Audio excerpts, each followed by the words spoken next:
E eu atendo algumas pessoas que fizeram bariátrica e muitas me trazem algo que eu acho muito lindo, que é eu vou conseguir de novo, que é um senso de autoeficácia, né, que faz parte da autoestima, da reconstrução da autoestima, não é só a autoimagem que se reconstrói nessa hora, é o senso de autoeficácia, que é um outro pilar da autoestima, que é eu sou capaz de... Porque essas pessoas, né, Rodrigo, elas vêm de uma sucessão de fracassos com dietas, né? Frustrações de uma vida múltiplas. toda, né, Aline? E é muito doído para elas, né? Se sentirem sempre incapazes, elas sentem culpa, elas sentem vergonha, elas sentem incapazes, então a autoestima tá muito fragilizada. E quando elas vêm, né, para esse momento e conseguem emagrecer, elas se sentem muito poderosas, né? E é super bonito ver essas pessoas pela primeira vez na vida, muitas vezes, se sentindo capazes de dar conta de um desafio tão grandioso. Olá a todos, eu sou o Dr. Rodrigo Menger e esse é o Além do Peso, um podcast sobre saúde, performance e longevidade.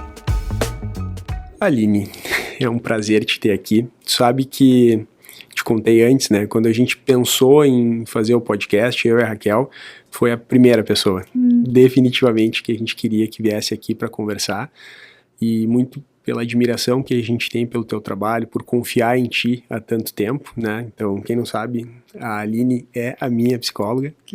Então, poder compartilhar um pouquinho contigo essas demandas e o dia a dia dos meus pacientes, que por incrível que pareça, a gente, mesmo como cirurgião, acaba sendo um pouquinho psicólogo deles, né? Entendendo as dores, as expectativas, e fazer terapia é algo que me ajuda muito a lidar com esses pacientes, a ser mais empático e ser mais assertivo também nos tratamentos. E, Aline, a gente vê muitos pacientes confiarem demais na cirurgia, e a especialidade de cirurgia bariátrica é o que mais exercita a humildade do cirurgião, porque a gente pode fazer a cirurgia mais perfeita do mundo, e se a gente não tiver uma conexão, se o paciente não entender o que precisa ser feito, às vezes o resultado não é bom. Mas me angustia muito ver os pacientes muitas vezes ter uma esperança excessiva na cirurgia, como se aquilo fosse fazer a mudança que eles precisam também, né, partir deles essa mudança, mas terceirizar a esperança, né, da mudança do corpo, a mudança, enfim, né, das questões pessoais, profissionais. Por que é tão difícil a gente assumir essa responsabilidade? Por que é mais fácil a gente esperar algo mágico, milagroso acontecer para mudar a nossa vida? Muito obrigada pelo convite, querido Rodrigo, querida Raquel, um prazer para mim estar aqui com vocês. Eu confio muito, igualmente, no trabalho de vocês, e só por isso que eu estou aqui, porque eu tenho certeza que vocês não apenas operam os pacientes, mas acolhem muito eles na dor, que é poder chegar nesse momento e reconhecer que eles não estão dando conta, que eles precisam de ajuda, que sozinhos eles não estão conseguindo superar esse desafio, que é dar conta dessa obesidade, né, e de todas as consequências que isso traz, tanto para a saúde física, quanto para a saúde emocional, quanto para as suas relações sociais, né. Os impactos de uma obesidade neste nível são muito profundos. Então, eu acho que a primeira questão que tu está trazendo, eu acho que ela é muito importante, que é essa humildade deles reconhecerem que sozinhos eles não conseguem. No entanto, tem algo que vai fazer parte do tratamento, e não só da cirurgia, que é essa aliança que vocês fazem juntos, que é qual é o papel do cirurgião, qual é o papel da cirurgia e qual é o papel do paciente nesse processo de reconstrução, que não é só do corpo, né? São também as reconstruções que a gente faz internas, né, nas nossas competências emocionais para dar conta de todas as mudanças que vão vir junto com o emagrecimento. Então a gente pensa assim que a cirurgia bariátrica, o teu trabalho, Rodrigo, né, acolher esse paciente e ajudar eles, né, a reconhecerem qual é o papel de cada um nesse processo de transformação. O teu papel é fazer, né, esse acolhimento e uma cirurgia segura, onde eles se sentem confiantes, tranquilos, de que tu vai cuidar muito bem deles durante toda esta parte, né, que inclui todo o preparo para a cirurgia em si, né, e essas orientações pós-cirúrgicas. Mas a reconstrução é deles, né, e é uma reconstrução muito profunda, que vai incluir a autorresponsabilidade por como que eu vou me relacionar com o alimento daqui para frente, com as frustrações de não poder sempre realizar, né, daquela forma como eu realizava o meu desejo pelo alimento, os papéis que o alimento tinha na minha vida, né, e todas as transformações que elas vão vir junto com o emagrecimento. Mas tem algo que é importante, né, que é a cirurgia, ela dá um limite físico. E esse limite que vem com a saciedade, ele é importante porque muitas pessoas que têm obesidade, elas não têm, tu sabe melhor que eu, porque tu és médico, né, elas não têm esta saciedade da mesma forma como uma pessoa que não tem essa doença. Então, esse limite físico ajuda as pessoas a construir um outro limite, e isso sim é delas, dentro de um processo de construção, né, interno, que é o limite interno, que é quando eu digo para mim mesmo, eu desejo, eu quero esse alimento, mas nesta forma como eu me relacionava com o alimento, me traz consequências negativas, isso me gera uma dor muito grande, me gera um engorde muito grande, eu preciso reconstruir essa relação comigo, né? Então, tu dá o limite físico, que a redução de estômago traz, né? Mas tem um limite psíquico, que é a frustração, da fome, do desejo, da vontade, e isso não é algo que tu consegue ajudá-los sozinhos, eles precisam querer colaborar com essa reconstrução, e ela é difícil, por isso que o mérito, né, de todo o emagrecimento, ele é combinado, uma parte da cirurgia, do médico, uma parte do paciente. Inclusive, acho que isso é algo muito corriqueiro, né, porque existe um preconceito social, né, de que aquele emagrecimento daquela pessoa não foi responsabilidade dela, foi porque ela fez a cirurgia, né. É o caminho mais fácil. Como se fosse um caminho fácil, né, como se fosse fácil fazer todas as restrições, e são muito desafiadoras as restrições, tanto do pós-operatório, que vai gerar esse emagrecimento importante, quanto da manutenção, né? E só somente aqueles pacientes que puderem construir essa responsabilidade de respeitar as mudanças necessárias na sua relação, né, com o alimento e com todos os significados que o alimento tem na vida dela, que elas vão conseguir sustentar isso no longo prazo. Porque a gente também sabe que alguns pacientes não vão conseguir construir esses limites internos e vão ter mais dificuldade de sustentar isso. Mas a cirurgia é um passo super importante para esta possibilidade deles se sentirem capazes. Eu acho que esse é o presente que tu dá para eles. Ó, eu vou te ajudar. Né? Tu vai ter a ajuda que tu precisa, mas tu precisa te ajudar também. Né? Eu vou te dar o limite físico e tu vai precisar colaborar para aceitar o limite emocional, né? Que é da frustração, né? De ter que mudar a tua relação com o alimento para sempre. Né, para que seja uma relação saudável, para que o alimento ocupe um lugar, né, saudável na vida dessas pessoas, tanto da nutrição, quanto do prazer no limite do saudável. Não sei se faz sentido para ti, mas é assim que eu vejo. Totalmente, Aline. Eu entendo que a cirurgia, ela deixa a luta do paciente mais justa, mas ele tem que continuar lutando, né? E isso é muito importante deixar claro desde a primeira consulta, para que o paciente não crie uma expectativa irreal em relação ao procedimento. Isso. Ele não pode acreditar que ele vai poder continuar fazendo o que sempre fez, ou ter a mesma relação, às vezes, doente com a comida, e vai ter um resultado diferente, porque isso muitas vezes até acontece nos primeiros meses, ou no primeiro ano, a gente chama de lua de mel da cirurgia, onde, às vezes, mesmo não fazendo tudo direitinho, o paciente consegue ter um bom resultado, mas pra gente que entende o processo e sabe que a decepção vem logo ali, né, a chance de complicação, a chance de reganho de peso, que vai acabar acontecendo se não houver uma mudança consistente de todos os hábitos, esse paciente ele vai se frustrar muito e, claro, a gente acaba se frustrando também. Então é muito importante mostrar para aquele paciente que não entende esse processo um pouco o que vai acontecer lá na frente e tentar deixar ele de uma forma mais ciente de toda a responsabilidade do processo, mas eu percebo que isso assusta muitos pacientes, né? Não é à toa que alguns não voltam mais depois da primeira consulta, o que eu não acho de todo ruim, porque provavelmente esse paciente não estava preparado, esse paciente ele não estava no momento certo, e é muito interessante, Aline, porque às vezes esse paciente volta um ano depois completamente diferente, dizendo, olha só, Rodrigo, lá atrás, quando eu vim a primeira vez, eu não estava preparado, e eu acho que ia ter dado tudo errado, né, se eu tivesse insistido no processo. E hoje eu consigo perceber as mudanças e provavelmente isso faz com que o emagrecimento seja muito mais eficiente, muito mais sustentável a longo prazo. Mas essa relação, ela precisa de uma conexão, né, da equipe do cirurgião, não só do cirurgião, né, a obesidade é uma doença multidisciplinar, mas aprender o que não é muito comum nos cirurgiões, né? Ter tempo para se conectar, entender o paciente, mas para mim isso é fundamental para que a cirurgia dê certo. É que tu é ético, por isso que eu confio tanto no teu trabalho, né? Tu também ajuda os pacientes a construir essa motivação para mudança internamente, né? E a gente sabe que quando a gente está num processo de mudança, a gente fala isso em psicoterapia, né? A gente tem os estágios motivacionais para mudança, né? Tem pessoas que estão pré-contemplativas, elas sabem que elas têm um problema, mas nem sabem que elas têm um problema, ou elas estão contemplativas, sabem que elas têm um problema, mas elas não estão tão conscientes ou tão dispostas a fazer alguma coisa para mudar. E o problema não é só o corpo, é a minha parcela de responsabilidade por isso. E o que tu tá trazendo é algo super importante, que existe um luto.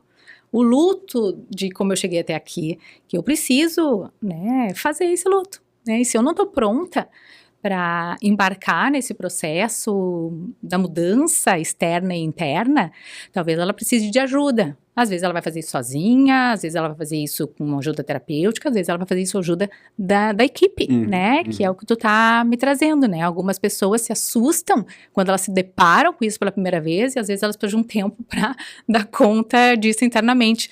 Opa, então não era o que eu pensava, eu tinha uma expectativa mais idealizada, né, mais fantasiosa de que tu irias resolver todos os meus problemas, que eu seria paciente, como a gente usa esse termo de forma pejorativa, né, que eu não preciso fazer nada. E, na verdade, o paciente, ele é ativo dentro do seu processo, por isso que ele tem mérito quando ele emagrece, o mérito é muito grande.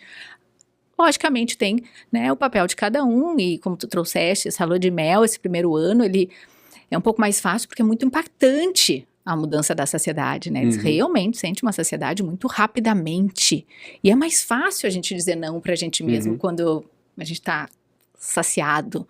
Só que a gente sabe que o corpo se adapta, né? Que a gente cria novos limites internos e que nesse processo de adaptação os desejos, a fome, né? Eles começam a aparecer e ali é que a gente começa a perceber aquelas pessoas que estão comprometidas consigo, que entendem que o limite não é um castigo, né? Não é uma punição e sim um gesto de autocuidado. Eu quero cuidar, eu quero manter essa conquista, é importante para mim.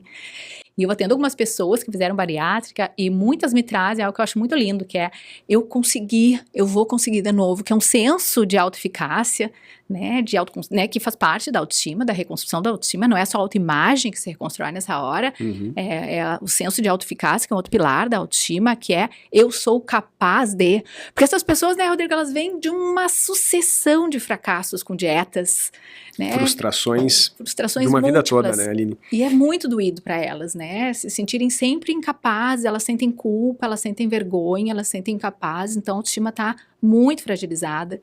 E quando elas vêm, né, para esse momento e conseguem emagrecer, elas se sentem muito poderosas, né? E é super bonito ver essas pessoas pela primeira vez na vida, muitas vezes se sentindo capazes de dar conta de um desafio tão grandioso. E ali é que a gente ajuda elas, né, a sustentar isso. Tu conseguiste, tu és capaz de conseguir, é lógico que a gente vai conseguir de novo, a gente precisa estruturar como que tu precisa agir para que tu sustente isso, para que tu consiga sustentar e fazer as mudanças necessárias nos teus comportamentos, né, internos e externos, para dar conta dessa reconstrução. Mas tu falaste muito bem, né, não pode ser fantasiosa a expectativa. Esse paciente que tem essa fantasia, né, fantasiosa, ele até pode se beneficiar da cirurgia no curto prazo, né, nos primeiros 1, 2 anos, mas ele vai ter mais dificuldade de sustentar isso no médio e longo prazo. E aí ele volta a se sentir fracassando de novo. E a gente percebe isso num número cada vez maior, né? Os pacientes têm hoje em dia muito mais acesso à cirurgia bariátrica, mas infelizmente nem sempre com o devido cuidado, né? No pós-operatório principalmente. Isso acaba levando a problemas como reganho de peso e toda a frustração de ter que passar por isso novamente, né? Imagina aquele paciente que passou uma vida inteira lutando com o peso, passar por uma cirurgia e muitas vezes ter que encarar de novo o problema, né? E obviamente esse paciente ele vai ter todos os recursos disponíveis, seja um tratamento clínico e em alguns casos até uma nova cirurgia, né, Aline? Mas isso acaba gerando ainda mais uma necessidade de cuidar da questão afetiva, né, da questão do paciente em relação a todo esse processo, porque ele vai ficando cada vez mais fragilizado. Exatamente, você tem toda a razão. E esses limites que a gente diz, né, que é poder ter uma relação saudável com a comida. Muitas vezes eles não aprenderam em nenhum momento da vida, porque limites, a gente sempre costuma dizer que é um gesto de amor que a gente tem quando a gente lida com a gente, quando a gente diz não pra gente mesmo, ou diz não para um filho, quando a gente está educando sobre limites. Porque a gente sabe quais são as consequências de um sim irresponsável, né? De um sim que não vai fazer bem. Então, digamos que a gente está falando concretamente, né? Sobre o segundo ou terceiro prato de comida que eu tenho muita vontade e tem uma conotação afetiva. Quando eu digo sim para mim, eu estou sendo inconsequente comigo. Quando eu digo sim para um filho, eu estou sendo inconsequente. Então, isso não é amor, né? Isso é inconsequência, né? Descuido. Então, essas pessoas, muitas vezes, elas não aprenderam ao longo da sua vida, nas suas relações parentais, o limite como algo amoroso que a gente faz pelo outro, né? E internalizaram isso como se fosse uma punição. Então, tu não pode, tu não aceita o não, porque tu não te sacia, porque nada basta, né? Porque é muito difícil a gente dizer não pra gente mesmo. A gente quer agradar nós mesmos, a gente quer ver feliz aquele outro. Então, sim, ele vem com uma conotação positiva, né? Que eu gosto de ti, eu te agrado, mas também vem com uma noção de inconsequência. E essas consequências, a gente que é adulto, quando a gente está no nosso modo adulto, né? Tanto enquanto pessoa, eu queria, mas eu sei que não vai me fazer bem, e isso é uma forma de eu cuidar de mim mesma, né? Versus eu queria, me faz bem, posso, né? Sei lá, me saciar, posso comer mais, ou posso dizer sim para isso. Então, é uma transformação nessa internalização do não, do basta, né? Do é o suficiente, que vai poder participar desse processo de autorresponsabilização para essa transformação que a bariátrica inicia, mas que o paciente continua para o resto da vida. E é difícil, eu imagino o quanto é difícil fazer isso já tardiamente na vida, né? Super. Aquele paciente que nunca teve essa noção de limites, nunca teve a noção do não, e ele está inserido dentro de um contexto familiar e de relação, onde isso não é presente, né? Onde não foi presente provavelmente com os pais deles, onde provavelmente não está sendo presente muitas vezes se esse paciente tem um filho, né? Então é muito comum a gente ter o ambiente obesogênico desses pacientes, onde eles vêm de famílias com problemas de peso, de obesidade, é onde a gente percebe no momento eles enfrentando isso com o seu cônjuge, muitas vezes com o filho, e isso se reflete além da própria questão do corpo do paciente, mas também da família e do ambiente com o qual ele convive. Porque inclusive ele vai dizer não para aquele que oferecer algo que ele gostaria, mas sabe que não pode. Então a mãe vai lá e vai dizer, mas eu fiz para ti esse prato que tu ama. E ele também vai ter, né, o mesmo receio de dizer não, porque ele quer dizer eu te amo, eu também gostaria, mas isso não vai me fazer bem. Então, né, essa frustração não é só dele com ele mesmo, eu vou frustrar o que eu queria, eu vou frustrar aqueles que eu amo, que também vão sentir muito essas mudanças de comportamento, que também vão ter dificuldade de assimilar essa transformação. Por isso que a mudança, ela não é só pessoal, ela é de todo o ambiente, de todo o contexto, do cônjuge, né, dos familiares, daqueles sims todos que eu disse, né, porque é muito prazeroso, né, lidar com prazer, com desejo, com dizer sim, né, eu sou humana, tu também a gente entende isso. Então é desafiador para todos, é um aprendizado, a gente chama, né, treino de assertividade, é ser assertivo consigo e com o outro, né, de forma empática e compassiva. Eu sei que tu me ama, eu sei que tu fez para me agradar, mas não vai me fazer bem. Né? Tem outra forma da gente mostrar que a gente gosta um do outro, né?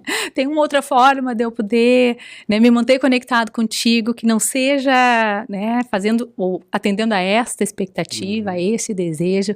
Então, são muitas as reconstruções que a gente vai fazendo, a gente está falando diretamente com relação à comida, mas a gente sabe que muitas vezes os pacientes, quando emagrecem, eles têm esse empoderamento, eles começam a se sentir capazes e muda, muitas vezes, essa sua atitude nas suas relações interpessoais. Eles começam a se sentir mais confiantes como um todo e começam a se posicionar melhor nos seus relacionamentos, né? Alguns até dizem, né, agora tá magro, tá te achando, né? Agora tu acha que tu pode tudo, né? Então o ambiente também estranha.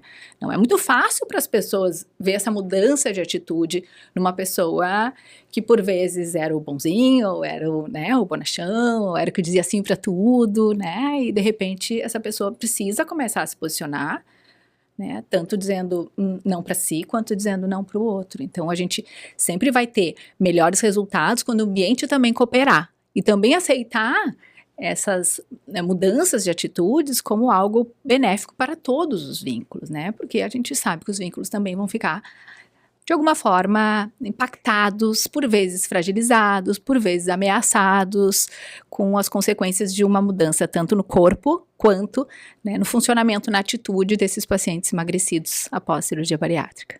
Isso gera muito medo e muita expectativa deles, porque no momento que eles começam a impor limites que talvez nunca tiveram feito antes, quando eles se sentem merecedores, né? E isso também é incrível, assim, de que eles merecem ser bem tratados, de que eles merecem uma posição de destaque dentro de um trabalho, dentro de um relacionamento e dentro de uma família.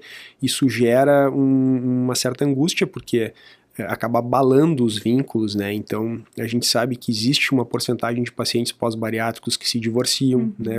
Muitas vezes em relacionamentos que não eram bons, né? Saiu um estudo muito interessante em relação a isso, aos relacionamentos pós-bariátricos, e ele mostrou que sim, existe um aumento da chance de divórcio depois da cirurgia bariátrica e do emagrecimento, mas também aumenta muito o número de pacientes que eram solteiros ou que não tinham relações e que passam a ter. Então, muito mais do que acabar os relacionamentos, o que a gente percebe é que essa mudança faz com que esses pacientes queiram algo melhor, né? Então, a impressão é de que relacionamentos ruins acabam e relacionamentos bons ficam melhores ainda. E aqueles pacientes que muitas vezes não se permitiam um relacionamento, eles passam a ter confiança, e isso acontece, né, com o emagrecimento, mas basicamente eu acho que com a mudança interna, muito mais do que com a questão estética do corpo. Então, isso também eu queria conversar contigo, a questão dos relacionamentos, né, o quanto saber impor limites, o quanto se valorizar faz diferença, e é um desafio para muitas pessoas que talvez nunca fizeram isso a vida toda. Eu diria que às vezes abre feridas antigas, que a obesidade, o engorde, ele deixava camuflado, né? Então, o que a gente vê não é que vai aumentar o número de separações de forma direta.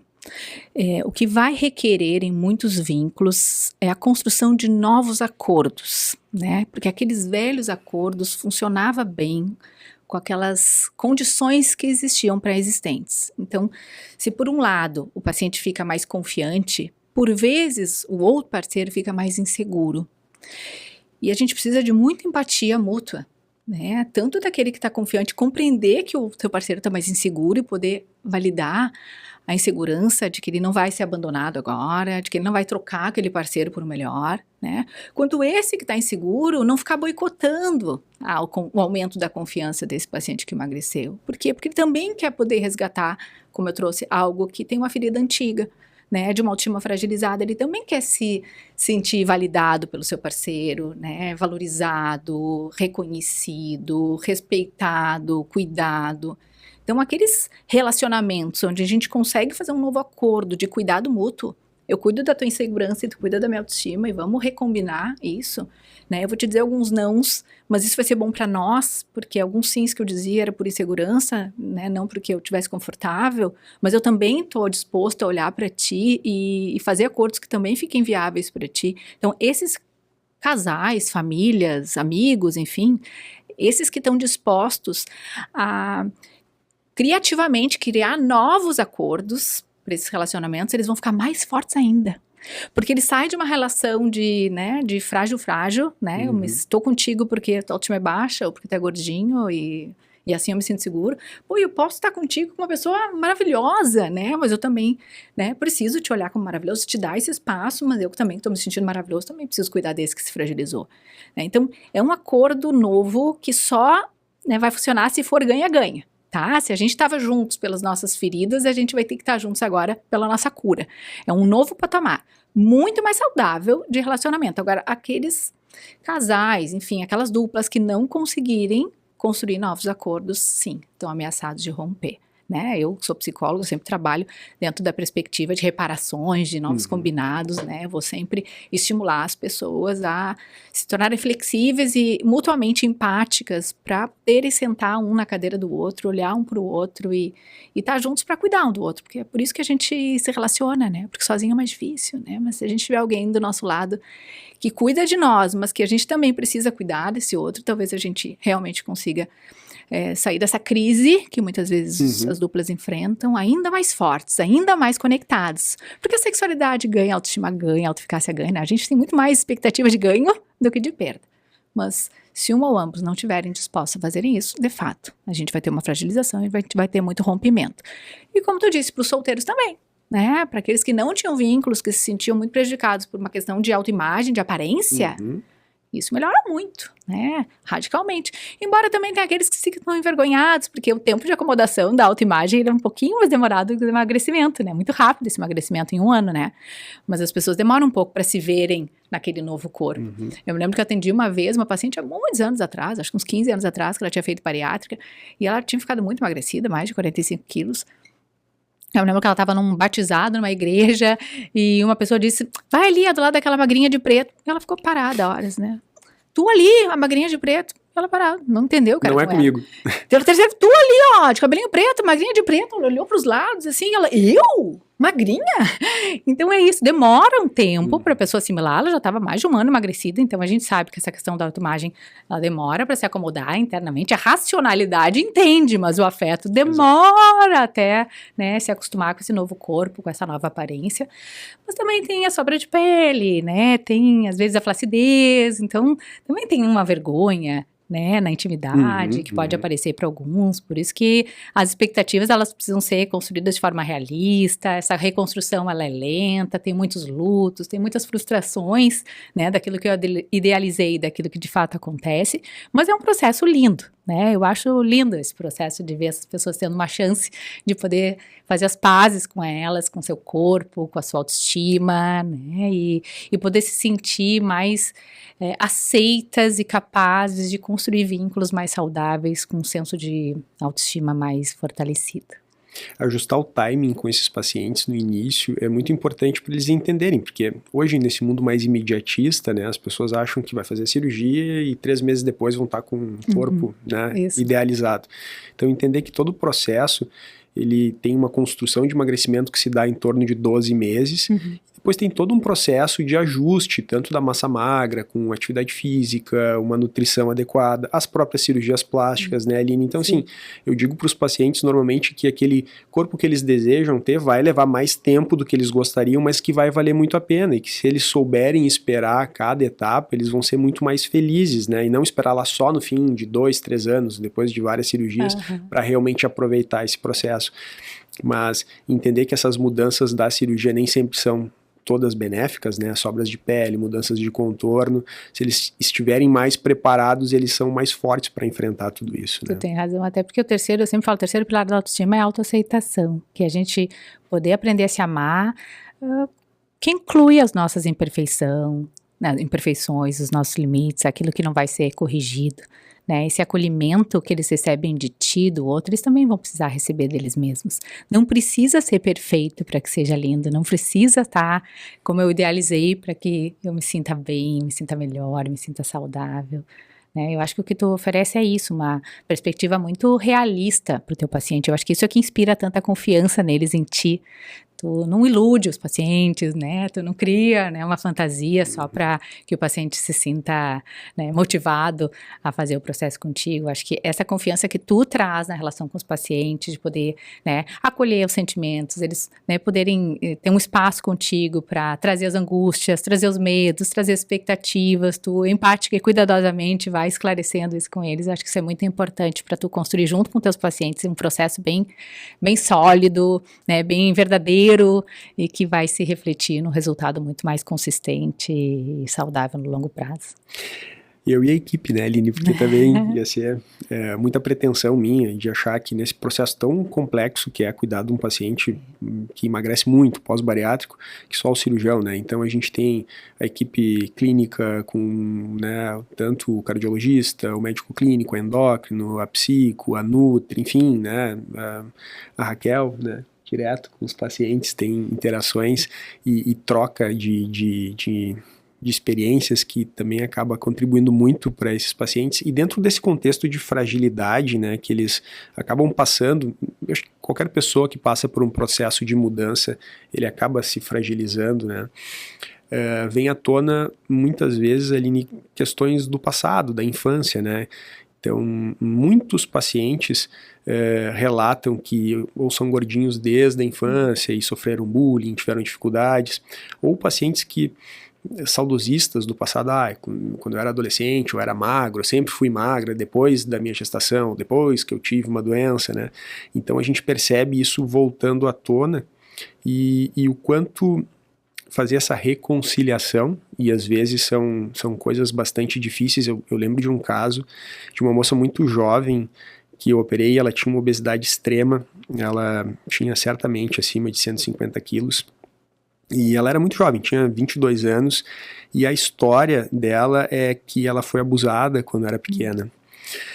E ao longo da adolescência, por conta desses abusos, ela começou a ganhar muito peso e percebeu que isso, de certa forma, fisicamente e do ponto de vista psicológico, afastavam as pessoas dela, pelo menos do interesse sexual, do interesse romântico. Então, é quase como se ela tivesse criado uma cápsula, né, em volta dela para se proteger do mundo. E o que veio à tona é que no momento, claro, aquilo deixou ela extremamente doente, ainda muito jovem, mas perder aquela proteção física, que era o excesso de peso, a gordura, começou a deixar ela com muito medo, porque ela ia perder a proteção que ela imaginou ter criado contra o mundo, né? E o papel da psicologia ali dentro, né, da equipe da psicologia, o psiquiatra, foi muito importante para que ela finalmente pudesse viver uma vida plena e não uma vida escondida, como era o que parecia estar acontecendo há bastante tempo. Então, como é que a gente reconcilia a nossa criança interior ali, né? Ou qual é o papel de... Acho que não tem uma maneira fácil de fazer isso, mas como começar e como realmente olhar ali para as nossas dificuldades que certamente acabam voltando, né, na vida adulta. É tão bonito isso que tá falando das feridas, né? Vem à tona essas feridas e o papel que a comida e o peso significou para a vida dessa pessoa, né? Ela não tá dizendo que ela quer comer muito, ela tá dizendo, nesse caso dessa paciente, que eu preciso me sentir protegida de alguma forma, porque eu me sinto vulnerável frente ao desejo do outro, sexual do outro, que se impõe sobre mim. E eu me sinto tão vulnerável que a única forma como eu consegui construir proteção para mim foi uma barreira física onde a gordura me protegeu do desejo do outro que eu não sei lidar. Então essa pessoa precisa de ajuda, de poder aprender a proteger a si mesma sem precisar se esconder neste nível, com este custo. Né? Como que eu dou um limite para o outro? Como eu digo não? Né? Eu entendo que tu tem um desejo inadequado sobre mim, mas tu não vai fazer isso. Eu não vou deixar que tu abuse de mim, eu não vou deixar que tu me machuque, eu não vou deixar que tu me magoe. Então, o aprendizado nessas feridas é que eu preciso encontrar novas ferramentas para ocupar o espaço que a comida e o engorde representou para mim. Eu só vou conseguir me sentir mesmo seguro de abrir mão do que significou essa barreira se eu tiver outras defesas, estratégias mais saudáveis e mais eficazes sem um custo pessoal tão grande. Né? Por isso que a gente fala tanto dos limites. Qual é o papel da comida para esta pessoa e o quanto eu poder emagrecer traz à tona uma ferida que, na verdade, parece que está curada, mas não está. Né? É uma ferida aberta que precisa e merece ser curada e não escondida. Né? E a cura, né, ela está em eu poder desenvolver em mim as competências que eu preciso desenvolver para poder me sentir, né, segura, né, e proteger a mim mesma e buscar outras formas de proteção, né, buscar ajuda em casos de violência, abuso. A gente fala muito, né, de qual é a tua rede de apoio, de amparo hoje. Se na criança que tu foi um dia tu não tinha apoio, hoje quem que pode te ajudar a tu te sentir protegida e aprender a proteger a ti mesma sem que tu precise continuar usando esses velhos padrões, né, que te foram úteis em algum momento da tua vida, mas que talvez nesse momento te prejudiquem mais do que te ajudem. Então essas feridas, elas aparecem para ti, aparecem muito dentro dos consultórios psicoterápicos e elas são uma oportunidade, como todas as crises, né, da gente reparar, né, e cicatrizar feridas antigas que aparecem de novo, né. Eu acho que esse é um processo desafiador, né, que fragiliza, desperta emoções antigas, mas eu tenho certeza que também se torna uma oportunidade de cura real, né, e não de disfarce, né, de pseudocura, como muitas vezes a gente usa, que são as estratégias que a gente teve naquele momento da nossa vida, né, e que a gente tem compaixão por nós, a gente não briga com a gente por ter utilizado esse tipo de defesa, mas talvez a gente se sinta mais forte ou mais disposto a poder criar novas estratégias para lidar com antigas vulnerabilidades. A gente passa a ser aquele cuidador que muitas vezes não teve na infância, né? A gente, é como se a gente acolhesse a nossa criança interior e acolher e aprende a dar limites também, né? Eu acho que a questão do limite que a gente tem que internalizar, ele é muito importante. A gente conversou sobre o livro da Judith Beck, né? Pense Magro. E eu acho que tu teve a oportunidade de... Eu fiz, eu estava nos Estados Unidos fazendo a formação em terapia cognitiva com a doutora Judith no lançamento do livro. Era em inglês na época, um livro rosa. E é muito interessante porque a Judith também tinha tido um sobrepeso, não chegou a ser tão grandioso assim para fazer a cirurgia bariátrica, mas ela construiu o livro inteiro desenvolvendo competências ela mesma para poder escrever o livro de como poder emagrecer mudando a cabeça, né? Por isso que é Pense Magro o nome, né? Ele não é sobre dietas, ele é sobre a construção de competências cognitivas, emocionais e comportamentais para fazer essa mudança tão necessárias para a gente conseguir emagrecer. E eu li o livro por tua causa. E tem um conceito que eu acho extremamente interessante. Toda vez que a gente fala em dietas, em perda de peso, a gente tenta achar uma estratégia que viabilize, que diminua o desconforto, que aumente a eficiência. E ela tem um conceito de saber lidar com essa questão da frustração de uma forma adulta, né? Então, eu acho isso incrível. Por exemplo, o fato de ter fome, não necessariamente a gente precisa imediatamente sair comendo o que tem na frente. Tu me disse uma frase que fez todo sentido. Às vezes tu sente sono, tu não para tudo o que tu tá fazendo ali, naquele momento que tu tá sonolento ou tá bocejando, e para e tira uma soneca, né? Exato. Porque durante o dia, ou em algum momento que tu tenha fome, tu tem que parar tudo e sair e pegar um alimento, e normalmente um alimento, um lanche calórico, né, um chocolate, um lanche. Então, saber lidar com isso, e muitas vezes, quando tu aprende a lidar com essa sensação de fome, tu percebe que ela não é... ela é menor do que tu imagina, né? A fome, ela vem muitas vezes como uma onda, ela vem, tem um ápice, e normalmente tu sabe, se tu souber lidar com aquele desconforto, ela vai acabar diminuindo e tu vai ter um controle melhor sobre aquela alimentação. Então, um pouco disso, Aline, assim, o quanto hoje a gente tolera tão pouco frustrações, ou tolera tão pouco esse sentimento de desconforto, e o quanto isso é importante para poder lidar. A gente está falando aqui de obesidade, né, no contexto do paciente, mas em tudo na vida, né? A gente saber, muitas vezes, postergar algum tipo de prazer, né, não ser imediatista, ou também tolerar o desconforto. Eu gosto muito dessa ideia em vários níveis, né? Eu acho que tem um nível muito primário, primitivo, né, límbico, que a gente diz, que é quando vem os nossos instintos, e a fome é um instinto, o desejo é um instinto, tal como a fome, com sono, a vontade de fazer xixi. Tem muitos instintos humanos básicos. Alguns a gente aprende desde criança a organizar esses instintos, né, e saber atendê-los no momento adequado, como eu estou com sono agora, mas não é hora de dormir, eu vou tentar, né, deitar mais cedo, ou hoje de noite eu vou cuidar para dormir bem, mas eu não vou dormir na hora que eu quero, porque eu tenho, né, a racionalidade. É por isso que a gente desenvolve inteligência, né, que vem no outro lado do cérebro, no outro hemisfério, que diz, bom, eu tenho um instinto, quando que eu vou atendê-lo, de que forma é a adequada para atender esse instinto? Será que eu vou dormir aqui no meio da sala, na mesa, ou será que eu vou resistir e tolerar até poder fazer uma escolha adequada? E então, tem alguns instintos que são básicos, são óbvios, que todos os pais, todo mundo, né, aprende. Treino de esfíncter, né, eu quero fazer xixi, vou fazer aqui, né, na hora que eu quero, o nenê faz na fralda. Mas logo a gente vai ensinar os nossos filhos, né, na hora do desfraude, que tu vai aprender a segurar o xixi, tu vai fazer o xixi na hora certa, no lugar certo, né, então aquelas funções parentais de ensinar limites adequadamente, elas vão se organizando para muitos instintos, e não se organiza para a fome. Por quê? Porque a gente não é ensinado sobre isso. Não de uma forma agradável. Eu me lembro quando eu fui mãe do meu filho, o primeiro filho, e eu um pouquinho mais rígida, como eu sou, eu organizava a alimentação dele de 3 em 3 horas, né? E aí, às vezes, ele tava com fome um pouquinho antes, eu ficava, não, filho, mais um pouquinho.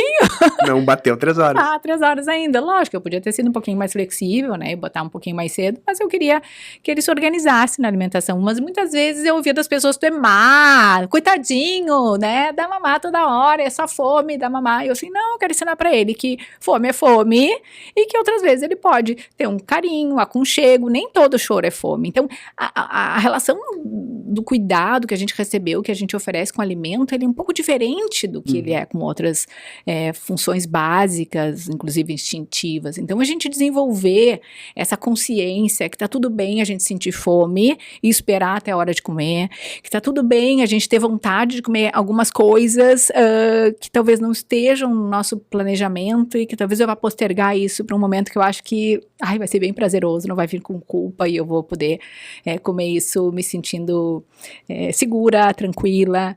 Então, quando a gente começa a organizar a nossa consciência para dar conta desse instinto, a gente começa uma vez mais a se sentir no controle de nós mesmos. Opa, eu mando em mim também. Não é só minha fome ou meu desejo que mandam em mim, eu também mando em mim. Eu também posso dizer que delícia, que vontade de comer isto aqui, mas eu acho que eu não vou comer hoje, vou deixar para um outro dia, né? Ou vou deixar para uma ocasião especial, porque eu tô me cuidando, eu resolvi que eu vou dizer não para mim mesmo. Quando a gente se torna capaz de regular, e não é assim, eu não sinto, porque às vezes é isso, eu não sinto fome, é fácil, porque eu tomei um medicamento, né? O desafio para mim, para ti, para quem fez cirurgia, para todos nós eu desejo, eu sinto fome, mas eu vou precisar fazer uma escolha. E na hora que eu faço escolha, que a gente fala de limites adequados, cedo ou não cedo? Qual é o custo, qual é, né, o benefício disso? Então, a Judith, ela traz muito isso no livro dela, né, do quanto o nosso pensamento e as nossas atitudes, elas precisam e podem ser manejadas por nós quando a gente reconhece nos nossos instintos e nas nossas emoções aquilo que é importante para nós, mas faz boas escolhas. E, uma vez mais, isso é autocuidado, isso não é racionalização, isso é integrar, né, quem a gente com aquilo que a gente quer e fazer escolhas que nos deixem felizes, seguros, orgulhosos de nós mesmos, sem perfeição, né, Rodrigo? É assim, passa régua, né, entre acertos e erros, né, com autoaceitação, a gente fazer boas escolhas para a nossa vida. Eu acho que esse é o bárbaro quando a gente fala em uma mudança, uma transformação interna, a gente se sentir mais orgulhoso das escolhas que a gente está fazendo para nós e mais satisfeito com os resultados que a gente tem.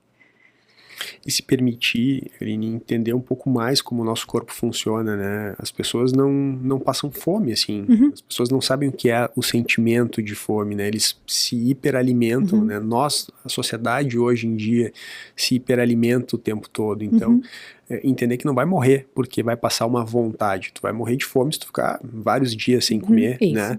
Mas de tu entender sinais fisiológicos da fome, às vezes sentir um estômago roncando ou comer com vontade e não ceder só aquele prazer mais hedônico da comida, né? Do prazer do sabor ou de se sentir estufado o tempo todo. E isso permite, no momento que tu consegue criar um limite, né, pro teu desejo, tu consegue até entender um pouco melhor os sinais do teu corpo. É que a gente vive numa sociedade que tá perigosa, né, hedonista, que o que importa é ser feliz, o que importa é ter prazer, né, ninguém quer lidar com frustração, ninguém quer sofrer, isso é muito perigoso, porque a vida é cheia de desafio, né, a gente sabe que as pessoas mais felizes, que se sentem mais satisfeitas na vida, são as que toleram níveis moderados de frustrações em todas as áreas da sua vida, incluindo, né, a relação alimentar, a fome, o desejo, mas é para tudo. Então a gente precisa fazer as pazes com a frustração, com o desconforto, com o desprazer, com o não, como algo que nos leva mais longe. Só que isso não vai na direção do que a sociedade está nos ensinando enquanto seres humanos, né, que é uma sociedade hedonista. Eu até me preocupo enquanto psicóloga, né, que tenho aí uma legião de psicólogos que diz, né, o que importa é ser feliz, eu quero que tu seja feliz. não é bem isso que a gente faz enquanto psicólogos. O que a gente faz é, eu quero te ajudar a lidar com a dor, eu quero te ajudar a tu fazer boas escolhas com a dor, tu aprender a cuidar de ti, apesar da dor, e poder ter vários momentos prazerosos, felizes, tranquilos, mas que tu tenha uma vida, que tu sinta orgulho, que tu sinta que tu tá no caminho certo para ti. Então, isso quando a gente fala na relação da pessoa com o alimento, isso também se transpõe, né? Eu não quero que tu coma tudo que tu tenha vontade, eu quero que tu coma aquilo que te faz bem, eu quero que tu possa tolerar níveis moderados de frustração de desejo e até frustração de fome, para que tu possa fazer boas escolhas e possa se sentir satisfeito com o resultado dessas escolhas. Então, é por aí que eu entendo que tem que ter uma grande reformulação na cabeça, não só do paciente, mas numa cabeça social ali, né? Que é, eu preciso tolerar a tristeza, a fome, o desconforto, o desprazer, para poder construir uma vida mais forte, mais plena, mais significativa. E passa pelo teu trabalho isso também, né? Tu ajuda até ali, a outra parte, com a pessoa e com, né, todos os recursos e suporte que ela vai ter para dar conta dessa reconstrução, como eu digo, que é uma reconstrução muito ampla e, como tu diz, não é sozinho, é toda uma equipe, né? A gente brinca, né? Precisa de uma vila para cuidar de alguém, né? Então a gente precisa de uma cidade inteira para cuidar de um indivíduo e ele aprendendo a cuidar de si mesmo. A gente divide tanto a responsabilidade quanto os resultados. Por isso, quando os pacientes ficam super felizes e às vezes agradecem, né? Eu digo, olha, a gente é um time, né? É nosso trabalho, né? Então, assim, a cirurgia não fez nada sozinha, tu pode ter certeza, assim. Muitos pacientes não aproveitam a oportunidade da cirurgia e acabam desperdiçando, né? Mas ainda bem que a grande maioria aproveita, assim, e constrói uma vida mais saudável e muitas vezes mais feliz, né? Não tenho dúvida. Aline, eu queria te agradecer muito a tua disponibilidade de vir aqui hoje. O prazer é meu, tá? Um prazer é uma enorme, honra querido. ter conversado contigo. Em relação às pessoas que querem te conhecer um pouquinho mais, claro, né? Mas eu tô toda hora postando tuas coisas. Querido, né? Do @relação terapêutica, né? Brasil. E é isso, eu queria contar contigo das próximas vezes pra gente continuar conversando. Vai ser o maior prazer, né? Confiem nesse processo, confiem no Rodrigo, confiem em vocês, mas se abram para toda uma transformação interna e externa que precisa acontecer para que seja realmente o sucesso que vocês desejam, né? Então, muito obrigada pelo convite, espero poder ter colaborado um pouquinho dentro desse processo e um sucesso para esse programa que vocês estão criando juntos, tu, a Raquel, toda a equipe da Metabolic. Obrigada. Tá, obrigado, Aline.